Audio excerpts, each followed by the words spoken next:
अस्सलाम वालेकुम dear students. आज का हमारा टॉपिक है क्वांटम नंबर्स। क्वांटम नंबर्स क्या हैं? किसी भी इलेक्ट्रॉन को कंप्लीटली डिस्क्राइब करने के लिए किसी भी एटम के अंदर we use a set of numerical values. These set of numerical values are called quantum numbers. तो हम कह सकते हैं कि क्वांटम नंबर्स वो न्यूमेरिकल वैल्यूज़ है जो किसी एटम के अंदर एक इलेक्ट्रॉन को कंप्लीटली डिस्क्राइब करने के लिए नेसेसरी हैं। So four quantum numbers, principal quantum number that is represented by n, और ये एक्सप्लेन करता है मेन एनर्जी लेवल्स को जिन्हें हम ऑर्बिट्स या शेल्स कहते हैं। Second azimuthal quantum number L से एक्सप्लेन होता है। ये इंफॉर्मेशन देता है सब शेल के बारे में जिन्हें हम ऑर्बिटल्स कहते हैं। Magnetic quantum number small m से रिप्रेजेंट होता है। ये डायमेंशंस को एक्सप्लेन करता है कि ऑर्बिटल्स फर्दर कौन कौन सी डायमेंशंस में हैं। स्पिन क्वांटम नंबर ये मूवमेंट ऑफ इलेक्ट्रॉन को एक्सप्लेन करता है क्लॉकवाइज और एंटी क्लॉकवाइज डायरेक्शन के अंदर। अब इन्हें हम एक्सप्लेन करते हैं बारी बारी। प्रिंसिपल क्वांटम नंबर एक्सप्लेन कर रहा है एनर्जी लेवल्स को। इसे हम n से रिप्रेजेंट करते हैं। अगर फर्स्ट एनर्जी लेवल है तो ये n से रिप्रेजेंट है 1। अगर सेकंड शेल है तो ये 2, n is 2। अगर थर्ड है तो n is 3। अगर फोर्थ है तो n is 4। जितनी वैल्यू ग्रेटर होगी n की उतने ऑर्बिटल और एनर्जी लेवल्स भी ग्रेटर होते जाएंगे और इनका न्यूक्लियस से डिस्टेंस उतना इंक्रीज होता जाएगा जैसे ही n का लेवल बढ़ेगा। अगर n 1 है इट मीन्स फर्स्ट शेल, ये न्यूक्लियस के करीब। n 2 है इट मीन्स सेकेंड शेल, ये न्यूक्लियस से अवे हो जाएगा। n is equal to 3 ये न्यूक्लियस से और अवे हो जाएगा, ये थर्ड शेल होगा। n is equal to 4 और अवे हो जाएगा। और न्यूक्लियस से जैसे जैसे डिस्टेंस बढ़ता जाएगा वैसे वैसे एनर्जी भी बढ़ती जाएगी।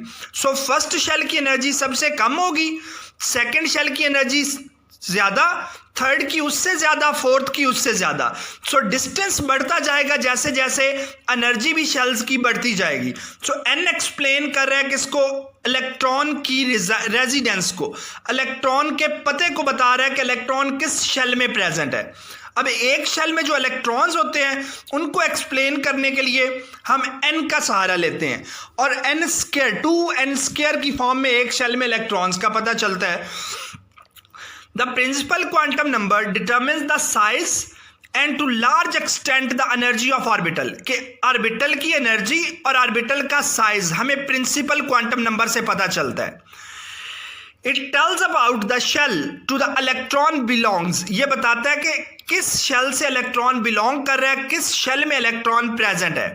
With the increase in the value of n, the number of allowed orbital increases। जिस तरह n की वैल्यू बढ़ती जाती है उसी तरह ऑर्बिटल भी बढ़ते जाते हैं। And are given by n square, और इसे हम n स्क्वायर से रिप्रेजेंट करते हैं। So size of orbital is directly proportional to principal quantum number. तो साइज किस पे डिपेंड करता है? प्रिंसिपल क्वांटम नंबर या n पे डिपेंड करता है। सो प्रिंसिपल क्वांटम नंबर से हमें इंफॉर्मेशन किसकी मिली? शेल की, और सब शेल के बारे में थोड़ी बहुत इंफॉर्मेशन ऑब्टेन हो गई। तो मेनली जो ऑर्बिटल से डील करते हैं या शेल से डील करते हैं वो प्रिंसिपल क्वांटम नंबर कहलाते हैं। प्रिंसिपल क्वांटम नंबर शेल को रिप्रेजेंट कर रहा है और एक शेल में नंबर ऑफ इलेक्ट्रॉन्स को हम 2n स्क्वायर से रिप्रेजेंट करते हैं। जैसे आपके पास फर्स्ट शेल है n is equal to 1, फिर इन्हें नेम दिया जाता है। फर्स्ट शेल का नेम है k शेल, इसमें इलेक्ट्रॉन फाइंड करने हैं तो इसका फार्मूला है 2n स्क्वायर। यह आ जाएगा 2 इंटू फर्स्ट शेल 1 है, 1 का स्क्वायर 1 आ जाएगा 2 इंटू 1, तो फर्स्ट शेल में कितने इलेक्ट्रॉन्स आएंगे? 2 इलेक्ट्रॉन। सो एक तो इंफॉर्मेशन मिली कि हमें शेल कौन सा है, उसका साइज कितना है और उसकी एनर्जी कितनी है। दूसरी इंफॉर्मेशन हम प्रिंसिपल क्वांटम नंबर से ले रहे हैं कि एक शेल में इलेक्ट्रॉन्स कितने आ रहे हैं। अगर फर्स्ट शेल है ऑटोमेटिकली n1 होगा, इसे हमने नेम दे दिया k शेल का। इसमें इलेक्ट्रॉन फाइंड करने थे तो फॉर्मूला यूज किया 2n square. 2 as it is रहा, शेल नंबर 1 है, ये 1 का स्क्वायर हो जाएगा 2 इंटू 1। सो फर्स्ट शेल में 2 इलेक्ट्रॉन्स आ जाएंगे। इन द सेम वे अगर शेल नंबर होगा 2, n is equal to 2, इसे नेम दिया l शेल का, और ये 2n स्क्वायर के लिहाज से इसके इलेक्ट्रॉन फाइंड होंगे 2 इंटू n स्क्वायर। n हमारे पास 2 है, 2 का स्क्वायर हो जाएगा, 2 का स्क्वायर है 4, तो 4 2s are 8। सेकेंड शेल में कितने इलेक्ट्रॉन आएंगे? 8 electrons. In the same way अगर n3 होगा, n is equal to 3, इसे हम m शेल का नेम देंगे और इसमें भी इलेक्ट्रॉन कैसे फाइंड होंगे 2n स्क्वायर के लिहाज से 2 इंटू 3 स्क्वायर 3 स्क्वायर हो जाएगा 9 2 into 9 2s are 18 electrons in the third shell और अगर फोर्थ शेल को लें तो n हमारे पास 4 हो जाएगा n इज इक्वल टू 4 इसे n शेल का नेम देंगे और इसमें electron 2n square means 2 into 4 square 4 square 16 2 into 16 सो फोर्थ शेल में इलेक्ट्रॉन कितने आ जाएंगे 32 इलेक्ट्रॉन्स। इन्हीं को एक्सप्लेन किया गया यहां पे कि total number of electron orbit में 2n स्क्वायर है। अगर n इज इक्वल टू 1 है इसे k शेल कहेंगे, n इज इक्वल टू 2 है इसे l शेल कहेंगे, n इज इक्वल टू 3 है इसे m शेल कहेंगे, n इज इक्वल टू 4 है इसे n शेल कहेंगे। और इनमें इलेक्ट्रॉन 2n स्क्वायर से फाइंड हो सकते हैं। 1 है तो 1 का स्क्वायर मींस 2 इलेक्ट्रॉन्स, 2 है तो 2 का स्क्वायर 4 इंटू 2 8 इलेक्ट्रॉन्स, 3 है तो 3 का स्क्वायर 9 इंटू 2 18 इलेक्ट्रॉन और 4 है तो 4 square into 2 16 multiply by 2 32 electrons आ जाएंगे इसमें। नेक्स्ट है azimuthal quantum number. Azimuthal quantum number explain करता है सब शेल्स को, सब शेल की शेप को, सब शेल में कितने इलेक्ट्रॉन आ सकते हैं इसे एक्सप्लेन करता है। It defines the dimensional shape of orbital, ये सब शेल की शेप के बारे में बताता है। We obtain the following information from azimuthal. It designates the subshell to which the electron belongs.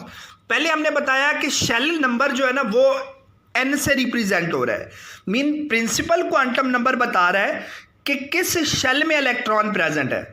Azimuthal quantum number बताएगा कि शेल के अंदर फर्दर किस सब शेल में प्रेजेंट है।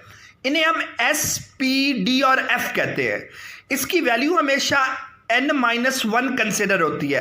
Azimuthal quantum number is consider to be n-1। It tells about shape of orbital, ये shape of orbital के बारे में बताता है।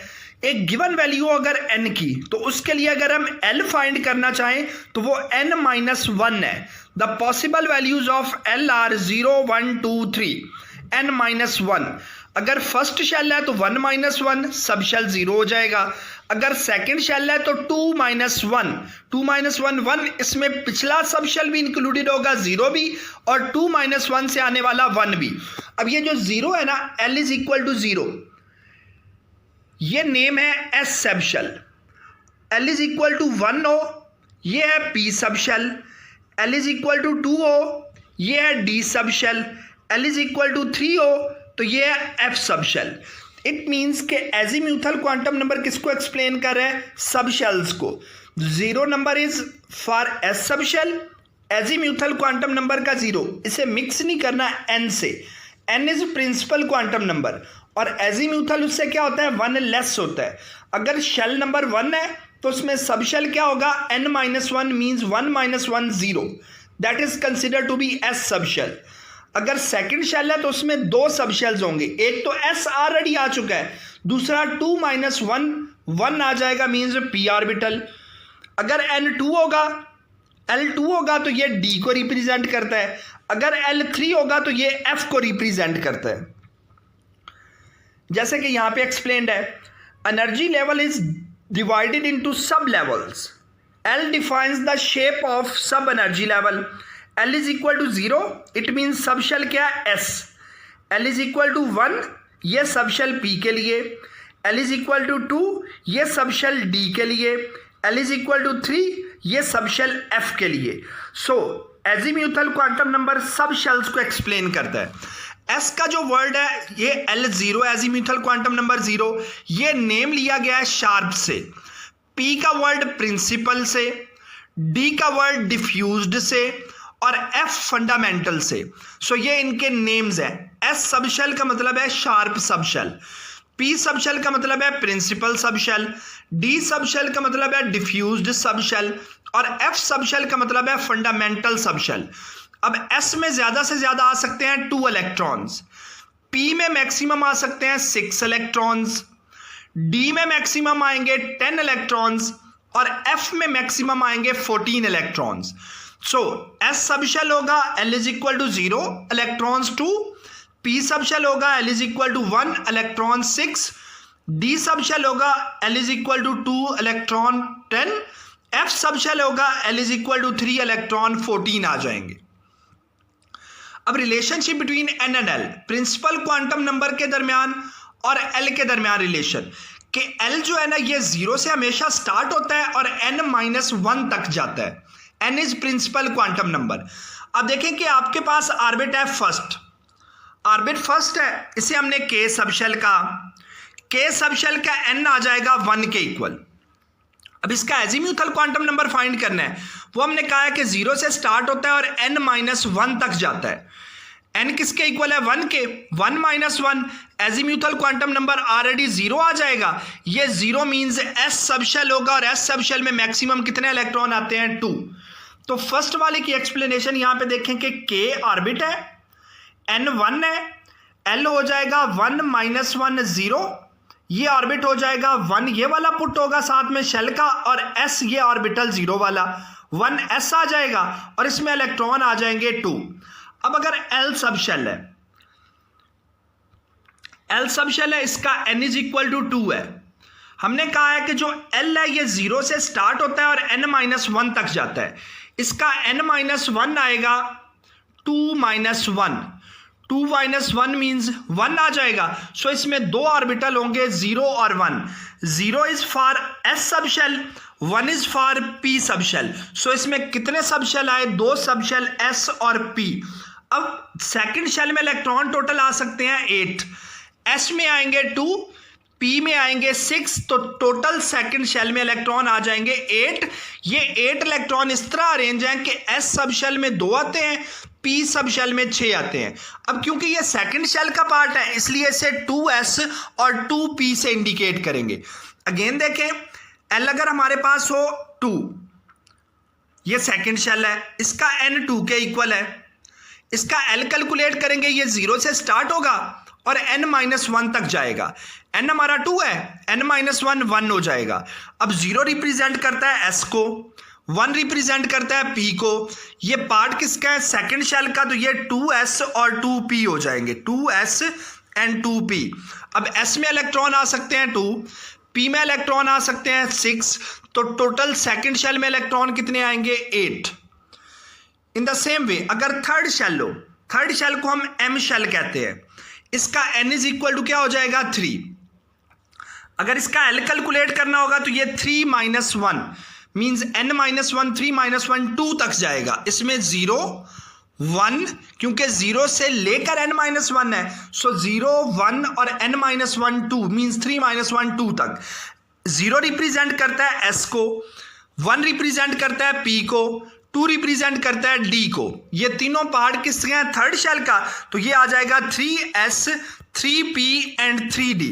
हम पढ़ चुके हैं कि s में इलेक्ट्रॉन्स आते हैं 2, p में इलेक्ट्रॉन्स आते हैं 6, d में इलेक्ट्रॉन्स आते हैं 10, तो ये टोटल थर्ड शेल में इलेक्ट्रॉन बनेंगे 18।